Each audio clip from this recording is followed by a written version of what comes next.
الحمد لله رب العالمين والصلاة والسلام على سيد الأنبياء والمرسلين محمد وعلى آله وأصحابه أجمعين، أما بعد، فأعوذ بالله من الشيطان الرجيم. بسم الله الرحمن الرحيم. إن هذا القرآن يهدي للتي هي أقوم. وقال النبي صلى الله عليه وسلم: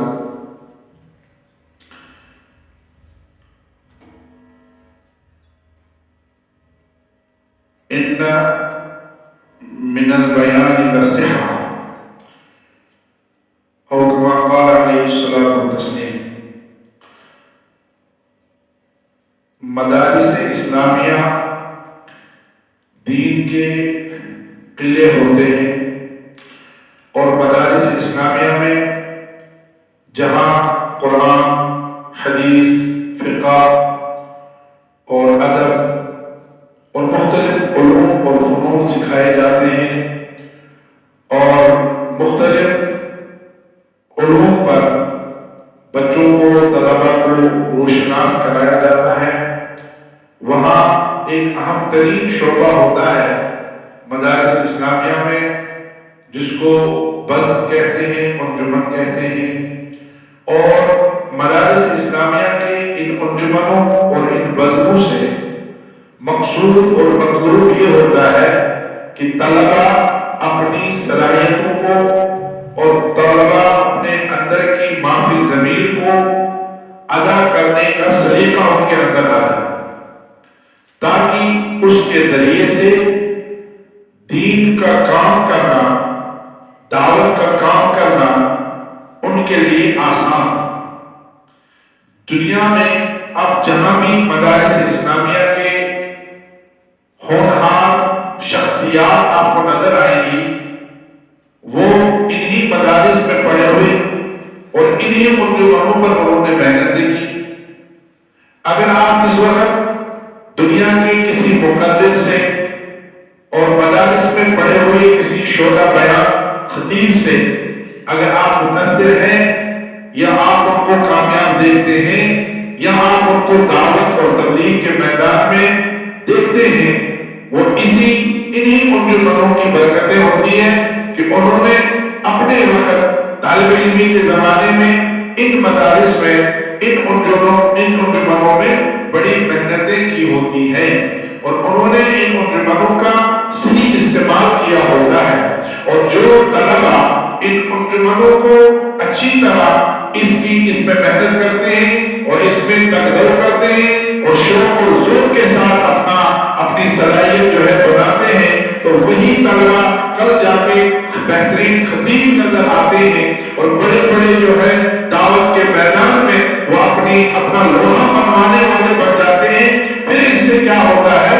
اس سے اللہ کے بندوں تک اللہ کا دین پہنچانا، اللہ کے بندوں تک صحیح شریعت مطہرہ کی تشریح کرنا ان کے لیے آسان ہوتا ہے، اور اس سے عوام کو فائدہ ہوتا ہے. جب ایک انسان، ایک عالم، جب اس کے پاس زبان ہو اور اپنے اندر کے احساسات کو وہ ادا کرنے کا سلیقہ اس کے اندر ہو، اور اپنے اندر کے خیالات کو دوسروں تک پہنچانے کا جب اس کے پاس سلیقہ ہو، اور زبان اس کی بڑی شستہ ہو، انداز اور لہجہ اس کا بڑا پیارا ہو، نتیجہ یہ نکلتا ہے کہ سامنے والے کو شریعت کی بات سمجھنا آسان ہو جاتی ہے، اور شریعت کی بات سمجھنے میں اور پھر اس کو عمل کرنا بھی آسان ہو جاتا ہے. تو اس طرح مدارس اسلامیہ میں جہاں مختلف شعبہ جات ہوتے ہیں، مختلف علوم و فنون پڑھائے جاتے ہیں، وہاں عام ترین شعبہ ہر مدرسے میں، جتنے بھی مدرسے چاہے بڑے ہوں چھوٹے ہوں، آپ دیکھیں گے ان میں مختلف قسم کی بڑی بڑی انجمنیں ہوتی ہیں اور بڑے بڑے ناموں کے ساتھ منسوب ہوتے ہیں. اور ہماری یہ انجمن الحمدللہ حضرت مولانا عبدالحفیظ مکی رحمہ اللہ ان کی برکت کو اپنی رحمت سے بھر دے، ان کی طرف یہ منسوب ہماری انجمن، ہماری یہ بزم ہے. اور انشاءاللہ مجھے امید ہے انشاءاللہ ہمارے یہ طلباء اس میں بھرپور انشاءاللہ محنت کریں گے. ہمارے اساتذہ بھی اس پر محنت کرتے. اب بغیر زیادہ آپ کا وقت لیے ہوئے میں اپنے اس مدرسے کے ہونہار قاری محترم حافظ قاری تنویر صاحب دامت برکاتہ ان کو میں دعوت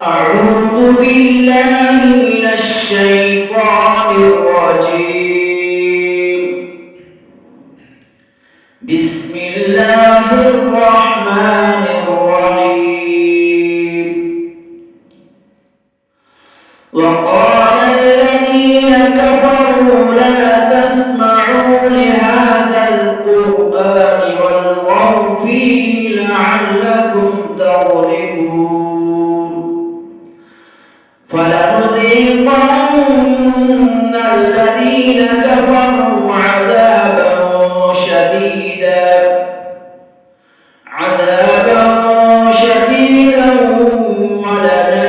ولنجزينهم أسوأ الذي كانوا يعملون. ذلك جزاء أعداء الله النار لهم فيها دار الخلد جزاء بما كانوا بآياتنا يجحدون. وقال الذين كفروا ربنا أرنا الذين أضلانا من الجن والإنس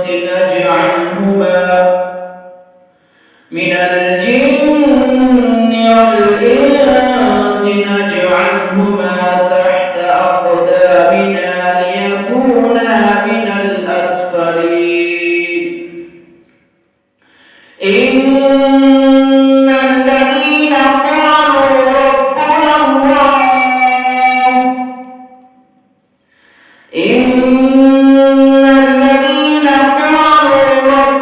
الله ثم استقاموا تتنزل عليهم الملائكة